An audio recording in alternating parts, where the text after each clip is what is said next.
How to log in into Paycom Employee Portal. Hello everyone, welcome back to our channel. Today in this quick tutorial, I'll guide you through the step on how to log in into your Paycom Employee Portal.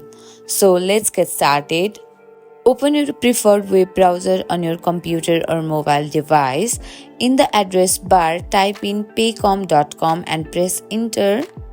Click on the login button at the top right corner of the home page.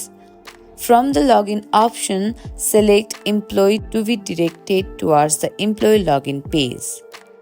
On the login page, enter your email address in the first field, then enter your Paycom password in the second field. Now enter the OTP sent by your company to your phone or email. After entering your credentials and the OTP, click on the login button. You will be directed towards the Paycom homepage where you can access your pay stubs, benefit, personal information and more.